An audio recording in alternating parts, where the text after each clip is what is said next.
Hi, I'm Vic Moss with DroneU, and we get a lot of questions about LAANC, whether it's through our DroneU, whether through AskDroneU.com, through our business page on Facebook, or even within the community of Facebook. And so we thought it'd be a really good idea to go ahead and put this video out, this how-to video on what LAANC is, how to use it, and stuff like that. It's fairly simple, but it's simple once you figure it out, but it's kind of one of those daunting things when you try to use something that the government has created. But this actually works really well. So what we're going to do is we're just going to tell you what it is, how to use it, and when to use it. What is LAANC? Some people call it LAANC. I just use LAANC. There's no official word, or there's no official way to say it. But it stands for Low Altitude Authorization and Notification Capabilities. Basically, it's, you hear people refer to the grid map a lot, or the UAS-FM, which is the Unmanned Aircraft Systems Facility Map. That's the little grids around the airport that have numbers in them from 0 to 400. Those are the grids that that particular airport operator has said, hey, I don't mind drones flying in this grid up to 50 feet or up to 100 feet. Or if it's a zero grid, hey, you know what, you need to ask us special permission for that, which you can do through a LAANC provider, which we'll get into. But how to find LAANC, first of all, how to check it. The FAA has a site called ArcGIS or ArcGIS that really shows all the airports all put together in the United States, and it's real easy to use. It is memory intensive. It is actually a memory pig. Like all websites that are based on this kind of mapping system. If you try to use it on your phone or on your tablet with data or with Wi-Fi data, it may crash. If it doesn't crash, it's going to take a while to load. So how do you find it? First of all, it's a government website, so it's it's a number with like 25 or 30 or 40 numbers and letter combination behind it. They haven't come up with just a laanc.faa.gov, which would be really nice if they put that up there and then just use it as a link to the actual site. So when people ask me about it, I say what you need to do is you need to go to your search engine, either Bing or whatever, and put FAA visualize it in there, hit enter, and it'll come up. Now, if you're using Bing on Chrome, it's the second down. So that'll actually take you to an FAA page. And on that page, then you hit the maps. It'll say, hey, you're leaving the site. It's like, that's fine. Go for it. Go to the maps. And this is the site you want to get. You can also go to Safari, which is my standard. If you put it in there under Safari, it actually is the first thing that comes up. Visualize it, and that comes up. And this is the map you get. I'm going to go ahead and close out Safari, though, and we'll stick with Chrome for now. So here's the map it loads. It's just the United States, obviously. You can get down here, and it's also out here in San Juan, Puerto Rico, and the Virgin Islands, U.S. Virgin Islands, stuff like that, Hawaii, and then go up here into Alaska. Those are all the airports. The best thing to do, the easiest way to do is you can do it a couple different ways. The easiest way to do it, though, really is if you've got the address, obviously, where you're flying. And let's put down 100 South Broadway in Denver, Colorado. I don't even know what's there. I'm just making that up. So 100 South Broadway, Denver, Colorado. That's going to come up. And if you look, see, there it is, 100 South Broadway at Bayard and Broadway. You'll notice it's not in any kind of airspace system. But let's say we had something closer to Denver International Airport. We're going to drag over here. So let's say you've got an address and it puts you, I'm going to scroll out here just a little bit, see a little bit more. And you see all these grids here. I'll explain what each one means in just a minute. So let's say you've got to shoot a house over here in this grid. You click, you click this grid. The house is right here. Let's say it's a grocery store on Tower Road here in Green Valley Ranch. So there's actually King Soopers right there. So you have to shoot that King Soopers. So what you're seeing is your ceiling that you're allowed to fly is 200 feet. And who do you contact? You contact DEN. Technically, you do not contact the airport. But this tells you that since this is a 200-foot grid, that you're allowed to fly there, and you can then go through a LAANC provider to get permission. Now, let's go back down here just a little bit. Let's say you have to shoot a hotel on Tower Road. At the airport, it's called Hotel Row. Right here, a bunch of different hotels. Right here out by Denver International Airport. It's a zero grid. You cannot fly here without extra special permission from Denver International Airport. So that kind of tells you what you need to know, and you can click here again. Just no matter whenever you click in a grid, it'll tell you what your ceiling is, 0, and who your airport identifier is. But let's scroll out here just a little bit, and I want to show you the differences. Now you've got green and you've got red. Green squares on the airport mean that it is LAANC applicable. So it's a LAANC active airport grid. And you've got red grids. That means it's not LAANC active.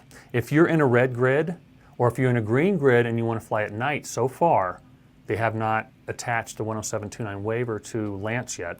So if you want to fly either at night in a green grid or in a red grid, no matter what, you then have to go and apply for a 10741 wide area authorization. So that's an airspace authorization, wide area. We do have a video for that. So use that video to fill it out in our members section. So you can certainly find that super simple to do. The other thing you'll see here is, now this is a contract airport out here. That's why it's red. And so it's not LAANC active yet. They're all supposed to be by September of 2020. That's the plan. So that may change. But right here also is a red. Oh, whoops, I'm going to come up here just a little bit. Try to get a little bit closer here. This is Buckley Air Force Base. So DoD does not participate in LAANC, and depending on the base commander, may not even participate. It may not give you a wide area authorization. Some will, some won't. A lot of it depends on what's going on in the on the field or on the base and that kind of thing. And the other thing you'll see here is this little red area right here. That's the actual base proper for Buckley. So you can't fly there at all. So that's another thing that LAANC will give you, or that ArcGIS will give you. So let's clear that out. You've got a few different layers here, so you can turn these things on and off. This is national security flight, so if you turn that off, obviously, then Buckley goes away. And you can turn off the facility maps if you want to try. I mean, if it gets too confusing, there's things you can turn on and off. And then E2 airspace is the only E airspace that we need authorization for. So that's also, you can turn that on and off. I just have it set up to do all together. So, but what you want to do, once you do get to this website, so you don't have to go through a search engine every single time, is bookmark it. See, I've got it bookmarked right here. So I just, when I need to go somewhere in Chrome, I just click it and it comes up, that website comes up right away. And it does load fairly slow, like I said. Another issue you will have with LAANC, maybe you could see an airport that was LAANC, so you kind of need to check this fairly regularly. Love Field and DFW share grids. They're shared airspaces. That just happens to be the one I come up with right off the top of my head. For a while, Love Field was green, so it was LAANC active. But what happened is there was some confusion in the shared grids. So what the FAA did in this case and in some other cases is just totally close down Love Field. To me, it probably would have been better just to close down the shared grids, but I'm not part of the FAA, and maybe just the way their system's set up is that it was just easier and they could really only handle to shut down the whole airspace. So I'm sure there's some reasoning around there somewhere, but for the novice, it's really not, not there for me. So that's how you find out if you need to go LAANC or not. I mean, that's one way. I mean, you can show up on site and try as well with an app, which we'll get into right now. Once you figure out if it's a LAANC active airport, you need to then go to a LAANC provider to get that permission. Me, I always do stuff, my workflow when I'm getting ready to go out on an aerial gig is all this stuff gets done before I even leave the office. But that's not always practical. And we actually had a situation just the other day where it wasn't practical. But what we do is, I'm going to go ahead and close this out and start a new window. I use two different providers. I use Skyward and I use Kittyhawk. Both of those are real great online if you're in the office. Either Skyward or Kittyhawk. We'll go with, there's Skyward right there. That's what that looks like. And I'm just going to show and pull up Kittyhawk real quick. Again, I'm there a lot, so it just automatically goes. That's what you see in Kittyhawk, and that's what you see in Skyward. So you have Skyward here, Kittyhawk here. Just asks you to sign in, and you get an account. They're both free, so that's no problem at all. And you can go ahead and go through that system and fill out a LAANC request. They both, Kittyhawk and Skyward, do have really good videos on their website to show you how to do it. So I'm not going to get into that. You can just go there on your own. So that's the time to do that. It's very easy to do. very quick to do, and it's instantaneous. Boom, boom, boom. Kittyhawk gives you, or Skyward just gives you a PDF. You can either print it out, or what I usually do is I save it as a PDF and put it on my phone. That way I've got it if somebody stops by, or if you get ramp checked, or a police officer says, hey, this is a this is controlled airspace. You're only allowed to fly if you got permission, and you can say, hey, look, I have permission. He says, okay, thanks for following the rules, and he takes off. Kittyhawk does the same thing. You actually get a text that shows you that you have permission from there. Now, if you're on location, which happened to us the other day, I went in and through Skyward, I went ahead and set up my, hey, I'm going to be here, I'm going to start at 2:30, we're going to end at 3:30. Well, we were running late. We didn't get on site till 3:25. So we know we're not going to get the bird in the air and down in a half hour or in 5 minutes. So then I have Kittyhawk on my phone because they have an app. They have an app on the phone. Skyward you can use on your phone, but basically what you're doing is you're just going to their website. So I just like using the Kittyhawk app if I'm on site. You can also check your airspace that way. Let's say you're out shooting Project A, and the client calls you back and says, hey, while you're out, I've got Project B. Well, you didn't have you didn't have a chance to check your LAANC and check to make sure that you're allowed to fly without authorization in that particular spot. Or you know for a fact when you get there, it's like, hey, you know what, I'm only, I can see the airport from here, so I got to check to make sure I can fly. Then you can pull out the Kittyhawk, hit Kittyhawk app and go ahead and punch it in, and you turn it on and it says, hey, I know where you are. So you have to have locations turned on, obviously, and something like that. And you can fill it out right there on your phone.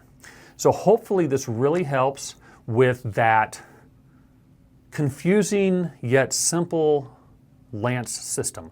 Once you kind of get past the whole, hey, it's a government website and I don't know exactly what I'm supposed to do, you realize that, it's actually a pretty simple system. It works pretty well. It's frustrating at times, but that's just the whole nature of the FAA and UAS at this point in time. It's always getting better. We're working with the FAA. The FAA is working with us as a community. And it is getting to where it's going to run fairly smooth, and it's going to run even smoother in the future. It's just interesting trying to integrate these things into the National Airspace System safely. And for controlled airspace, the LAANC system is what they came up with. It works very well. And there are times, obviously, when you have to unlock, if you're using a DJI product, you have to unlock your drone previous to the flight. That's a system with DJI, which we're not going to get into, but that is also something you have to do. So check on that at dji.com/flysafe, and then go to their geo map, and you can put in the address and figure out if you need that unlock as well. And then follow their procedures once you get your permission from LAANC. When you fill out a zero grid, and you're not going to get an automatic authorization. This is something you need to do 1, 2, 3, 4 a week as early as possible in advance. Because what happens is you go fill it out and it comes up and it's a zero grid, and you say, well, I want to fly at 200 feet. And it's not going to give you that automatic, like I said, but it gives you a little box that says, okay, why do you need to fly here? What are your safety mitigations? And how are you going to make it safe? And then you fill that out, and then it sends it to the airport, actually. So it goes to ATC at the airport in question.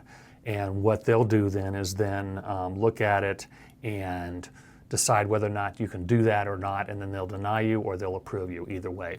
Now, a trick to getting that done a little bit quicker is kind of prearrange, and I suggest this a lot to different people, and I work with DIA, and they're great with it. The gentleman there, I won't mention his name, that I work with is awesome. And what we have set up is that if I need to fly in a zero grid, I call him beforehand, and first of all, I can say, hey, are you even going to, or email him usually, are you even going to be able to authorize this? And if yes, what do you need me to do? Which I already know what I need to do because of our previous conversations. And hey, I'm getting ready to fill out this LAANC request. You'll see it in a few minutes, and then he'll approve it or disapprove it, whatever, right away. One of the great things about him is that he is a firm believer in the LAANC system. He loves the LAANC system. And he's one of these guys, he tries every morning when he comes into the office to check his LAANC requests via his email. He's not going to do it all day long because he's got other things to do. He's not just sitting there waiting for drone requests to come through.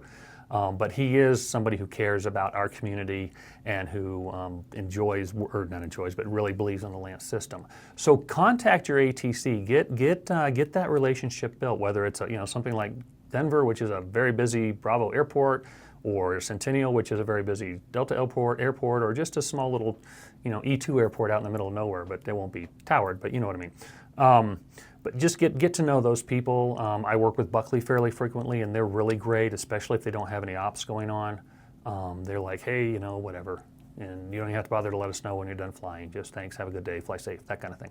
So a relationship with your ATC will go a long way to getting that zero grid approved. And also, if you call them beforehand or email them beforehand and say, hey, I'm filling out a request, it'll be there tomorrow morning, that'll speed things up pretty quickly. Some airports will not. I don't want to say they do this on purpose because I really don't know exactly, but sometimes they just will ignore these, and then a zero grid request will cancel automatically 24 hours before the flight date. So don't fill one out 24 hours because they won't even let you apply. Get there, fill it out as soon as possible. Hopefully this helps with the LAANC issue. This helps solve some of the questions, shows you how to use it, showed you when to use it, and what to do when you do need a LAANC request. Then you can use one of a myriad of LAANC providers. Like I mentioned, the two I like to use that are and a lot of other people like to use is Skyward, Kittyhawk. DJI is a LAANC provider, but they don't have it built in yet. I'm hearing that it may eventually be built into the Go app, which is kind of nice. But that's another option we'll be using down the road. Check your LAANC system every once in a while. You don't have to check it every day, but you need to check it if you've got something going on in a LAANC area, like let's say I got a shoot out at Kappa or something. I should probably go ahead and check, even though I know, hey, that's not there, or that's a 400 grid, so I can just go to 400 feet. There might be something going on. There might be a TFR going on. There might be a VIP movement TFR or something like that going on. Broncos are playing somewhere, or Rockies, whatever. But they also might have changed the facility map, because those things can change once a year. They're updated continuously. Every year they're updated. They may not update anything on it, but that option is for the airport controller to say, hey, you know what? This doesn't work well over here, so we need to lower that altitude. Or you know what? We don't have any problem. We can remove that 0 and make it 100. So double check every once in a while to make sure that ArcGIS, the UAS FMs via ArcGIS has not changed. So hopefully this helps. If you have any questions, please feel free to ask them in the community if you're a member, or go to askdroneu.com and ask those questions there. We love to get them. We love to answer them. Paul and Rob do a great job with that podcast.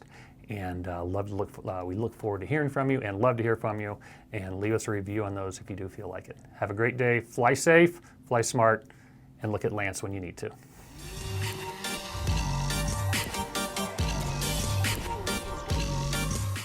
Thanks, Vic. Really appreciate all that information, because people need to know if there is not a LAANC authorized airport, what should they do? But it's also important to know how to get a LAANC airspace authorization instantaneously from your mobile device. If you're using an iPhone or Android device, then I would highly recommend that you download the Kittyhawk application, as it's the only application that allows you to get an instantaneous airspace authorization from your mobile device. So I've got Kittyhawk open here on my phone. I'm going to show you exactly how to get an instantaneous airspace authorization. So let's get started. I'm moving my map around, I'm zooming in. As you can see here on the center of my screen, this little blue kind of polygon, I had already, gone in and gotten airspace approval in a specific area, and I want to show you exactly how to do it as well. These different colors essentially represent the different altitudes in which you're going to be able to fly in this area, or in this particular area.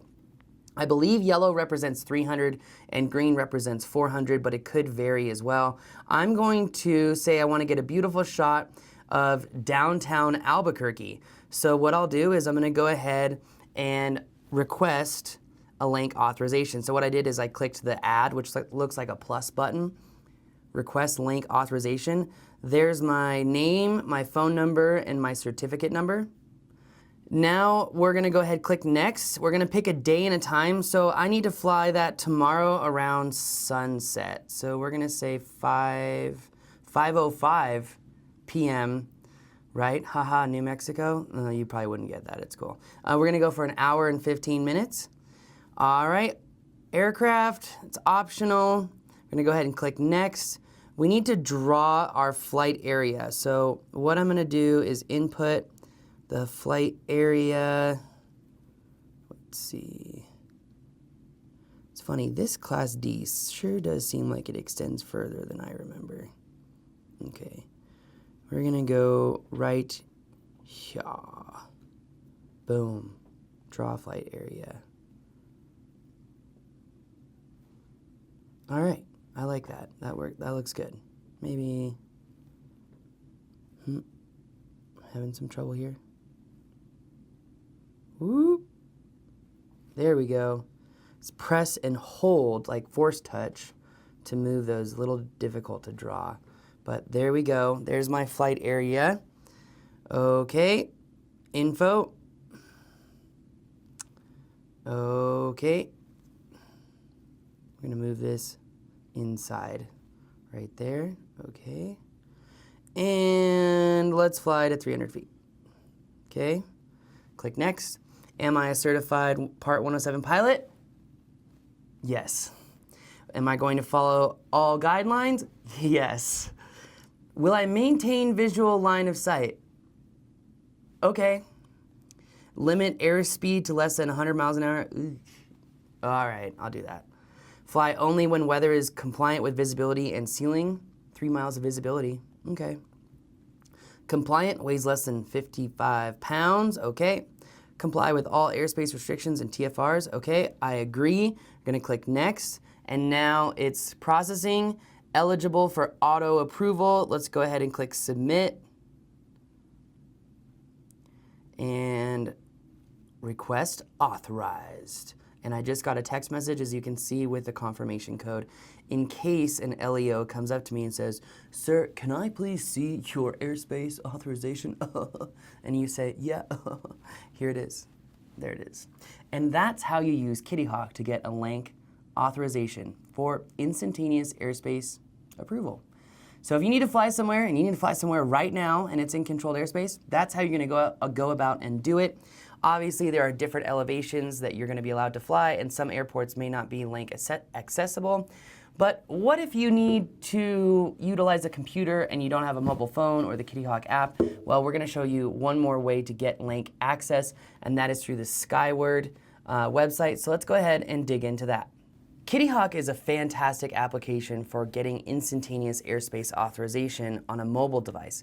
But what if you want to use a desktop computer or some other means other than your phone? Well, you can utilize the skyward.io website to acquire LAANC authorizations for free as well. And it's a great service, but it works a lot differently. So if you go to skyward.io, and then you're going to log in after you've created an account, and then you'll get to this screen where I am. Now, if I want to plan a new flight, I'm going to click plan right here, top center-ish. I'm going to click the day and time I want to do this. So I'm going to say tomorrow at 1700 hours, which is 5 o'clock, to tomorrow at 1800 hours. And we'll just say 20 minutes to get that sunset. Okay, I'm the pilot in command. I'm the crew. And sample aircraft, it's my Phantom aircraft that's in there. Then I want to name this operation, so ABQ Skyline 2. Click Save. Okay, really important that you click Save. Don't click Select Flight Area first, okay? Then click Select Flight Area. All right, now it's going to bring us to a map where we are. We're going to zoom in. This would be a great opportunity to make fun of Super Troopers. Enhance. Enhance. All right, I'm enhanced. Okay, come on. Okay, so I want to fly right here by the river to get a nice downtown view. Okay, so I'm going to go ahead and select the pencil in the top right corner, draw flight area. I'm going to make it a square. I'm going to go click, click, wait, square. Click and drag. See, I messed up already. So I'm going to click and drag. That's where I want to fly. I'm going to call this Sunset ABQ Skyline. Click Save. And now you'll see on the bottom left corner of your screen that area appears. Now this is where you actually add it to your flight plan. So you're going to click the little plus button and say attach to operation. And now it takes you back into your mission that you're planning.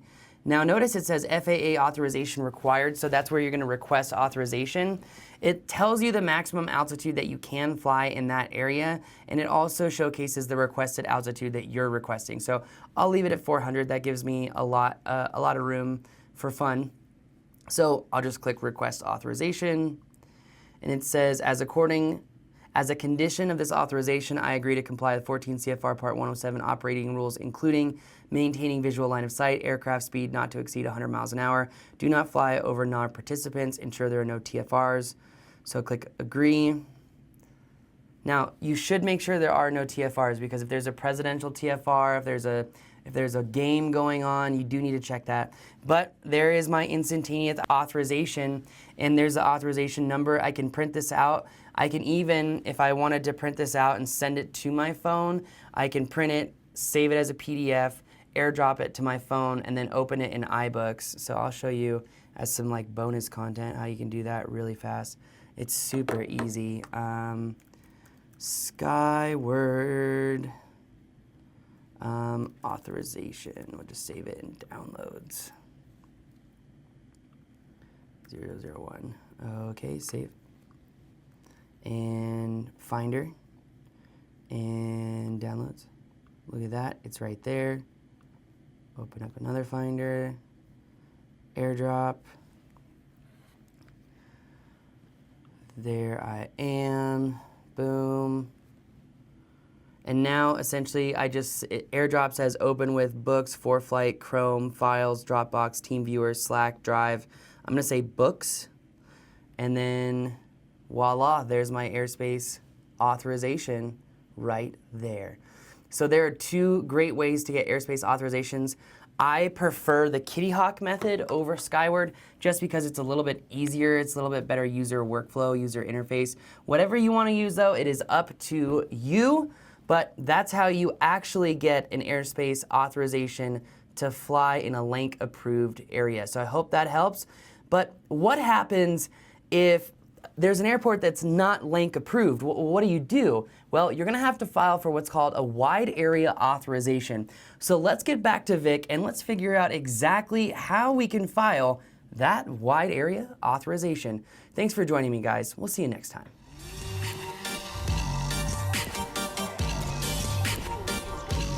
Hi, ladies and gentlemen. This is Vic Moss from DroneU, and today we're going to do a quick video on how to apply for 10741 wide area authorization. Basically, it's an airspace authorization.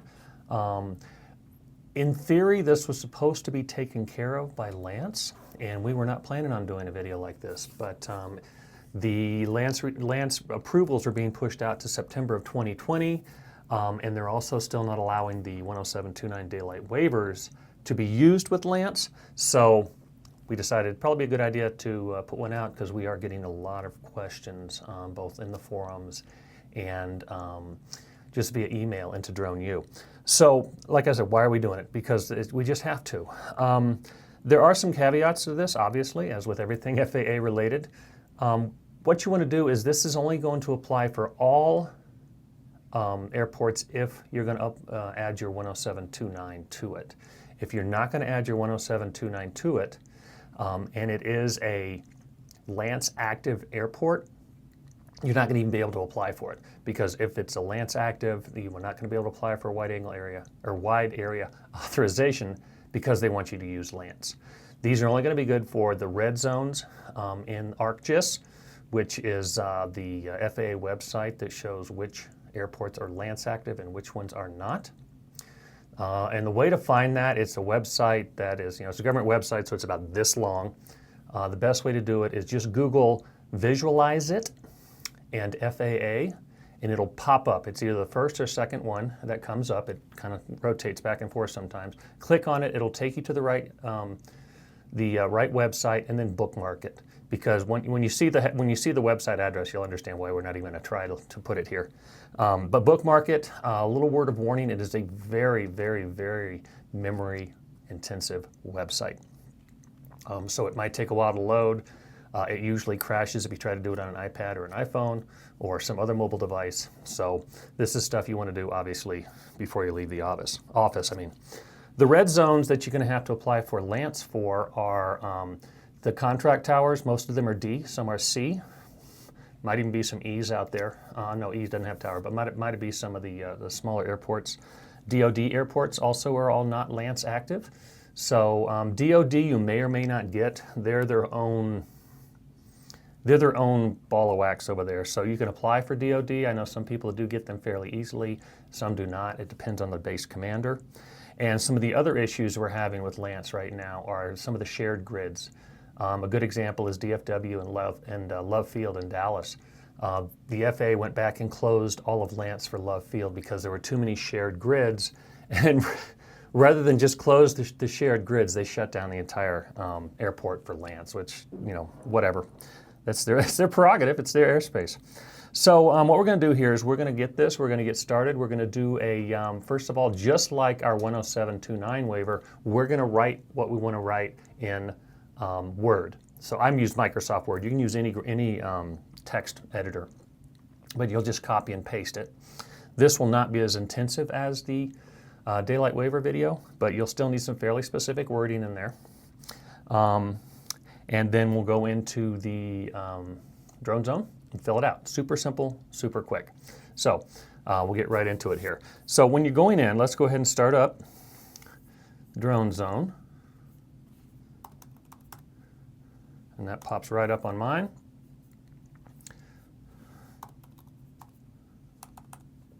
If I can type right. And you'll log in. And you agree to that, just like everything else. If you have any questions about how to navigate the drone zone, we do have a video of that in the dashboard. So go ahead and look for it. Go into your dashboard on your DroneU membership page and just look it up, and it's there for you. So we'll go down here to this part. It's part 107, waivers and authorizations. Create a new waiver. And what you're going to put is this is going to be an airspace authorization. Do not click airspace waiver right here, because if you ask for an airspace waiver, you will not get it. So start application. And things you're going to want to do just like this is just like regular the waiver, but you're not going to have quite as much to fill out. So this is what you're going to want to do, and we're going to title this one. The best thing to do would just be to title it whatever the airport is. I'm going to fill one out for KBJC. And this is just for you. That's not really going to be that big a deal. What you put there is just something to help you remember. So KBJC is the Broomfield Airport in Denver. I do not have a wide area there with my daylight waiver. So we're going to go ahead and do that and click next. And again, this all self-populates. And what you're going to do here is we're going to go ahead and fill this out here in just a bit. But excuse me, I just want to show you this page first and what we're all going to have to show. We're going to fill out the description of your proposed operation and proposed location of operation. So we're going to go ahead and click out of this for now, because it'll time out if we don't. So we'll go back to that. We'll just quit that. And this here is what you're going to want to fill out. Now your proposed location of operation. You're going to want to put down what your airspace is. At BJC, it is a D airport. So this was older language. So I'm going to put this to KBJC. If you don't know what your airport modifier is, then you can either look it up, or the best thing to do is go back to that ArcGIS site. And if you click on one of the grids inside that airport that you're filling out, then it will, it pops up, you scroll down, it tells you what the identifier is. So that's all you have to write here for proposed location operation.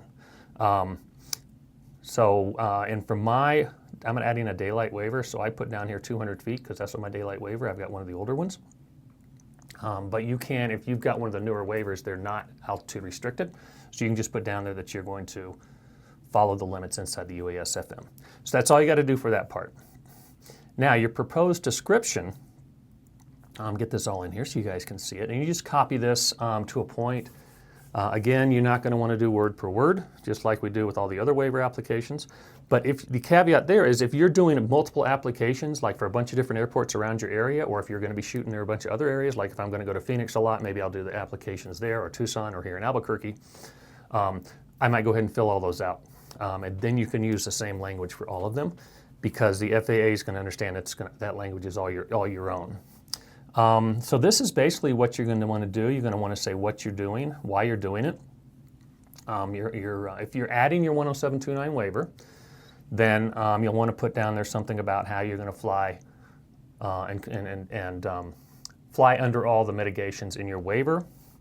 And then you can also add some additional waiver or additional mitigations, such as contacting the BJC airport, and you can put that number down here. I do not have the BJC number, so I'm just going to put down there that I'll contact them.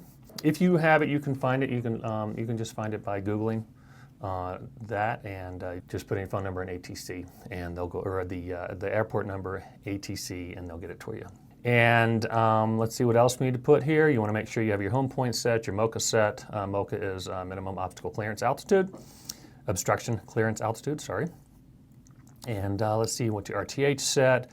I've mentioned something about a controlled flyaway, how your what will happen. Let's see what else is we're going to do here. In the event of unpredicted obstacles or emergencies, you're going to shut it down. And then also, if the operation will not take place if your visibility is under 1,000 AGL, these are all going to be standard in there in your waiver. So we're going to go ahead and go back to open back up here, FAADroneZone. And since I was just there, it may still have logged. Nope, it logged me out because I was gone too long, which is not a problem. Agree to that again. Put in your email address and log, and mine just all pops in there automatically. Okay, so we're going to go back here, hit that again. Airspace authorization, like I said before. We're going to name this KBJC, KBJC with 107.29. Again, this is all the responsible party. It's your account, so it's going to self-populate. Click next. Now, start date. I'm seeing a lot of authorizations being approved in like 6, 7, 8 days, 10 days. But for this, since you're adding if you add your 107.29 to it, it's going to go to the airport and they're going to have to check. For instance, right now, I have one I applied for in Denver in November of last year. It's February now, 2019, when I'm filming this. I talked to the tower this morning, I contacted tower, and he has not seen it yet. So depending on the airport and with the government shutdown, that probably put a little bit of a delay in there as well. So I would just put down, I'm going to put down the end of February, which is, you know what, I'm going to go March. I'm going to go March 31st. That just gives me a couple extra days. I don't really need it. 2019, and I'll go through, actually, you know what, I'm going to go through September, because that's pretty much what we're seeing, September 30th of 2020. Because again, like I said, they're approving most of these out till September 2020. Time frame, we're going to do them all because we're adding our 107.29 to it. Select frequency. If you're going to fly a lot, put down there a lot. I would just put down biweekly or monthly. That's just me. I'm in Mountain Time Zone, so click on that. Now this is where you go back. Here's your proposed location of operation. You go back here to the to your Word document. My proposed, and just copy and paste. So copy here, paste right here. You proposed altitude. I'm going to put 200 feet. Whoops. And you can't put anything in there besides letters and numbers. I always forget that. Now this, I'm going to give you a little trick here about longitude and latitude. So I'm going to click up just maps. I go to Google Maps, and it thinks I'm in, which I am in Albuquerque today. But we're going to go ahead and go up here, follow I-25 up to Denver, and go to Boulder, or Broomfield technically. I can just know about where the airport is. Back down here.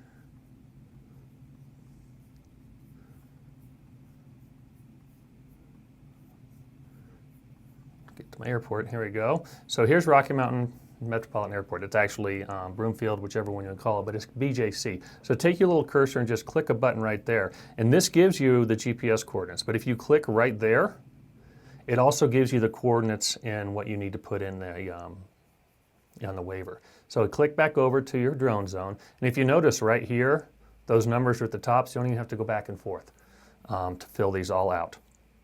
So latitude, the first is latitude, so it's 39 degrees. See right here, you just take those numbers right from there. 39 degrees. Minutes is 54 minutes. And seconds, I'm going to put 32 because you can't put decimals in there, it doesn't let you. And it's north. And longitude, we'll just take it right off the top up there, 105. 06, and it does have to be 2 digits, so if it's a single digit, add a 0 and we'll go 51. And then this is going to be west. Now your radius, you want to drop down, you get a blanket or white area. Nearest airport, again, is KBJC. JC. Yes, you know, see now you get this warning here. It's like this is a LAANC airport. You're like, okay. And then you go ahead and just ignore it. So then you go back down here, just go back down. Class of airspace, and this is D. You'll need to double check that. Now, proposed operation. You want to put your description here. And again, we've got this on one page right here. Copy. Paste. And now you just do that. So you got all this here. If you wanted to, like I said, you can find the phone number, but you can just put on there that you'll call the phone and you don't have to worry about that. And relevant existing waivers. This is where you're going to want to add your 10729, your daylight waiver, or any other waiver you might have. If you have any other waivers you want to fly in there, it may create some problems, and it may not. So here is the waivers and authorizations that I've got through the portal. And if you've got your waiver through the portal, then it'll show up on this list right here. My waiver was way before the portal. So what you need to do is search, and my waiver number is, go back over here, this is my waiver number, so I can put that in here, and then you hit, it's not showing up, obviously, so it gives you this right here, this little option right here, so then you put it here. And hit enter, because if you don't hit enter, then it won't take it, because it's kind of weird. So hit enter, and there you go, you've got your waiver attached. Then you just ignore that. But again, like I said, if it's already in the system and it's part of the portal, you applied for it and it was granted through the portal, it'll show up on that drop-down menu that you got. Click next, double check, make sure everything looks good. Bi-weekly, the dates, double check, and this is all self-populated up here, so you don't have to worry about it. Your proposed operation, location, and make sure you don't get these two backwards, because actually you can put 15,000 characters in either one, so you get them backwards. And then make sure your waiver is attached right here. Hit submit, and there you go, you've got your confirmation.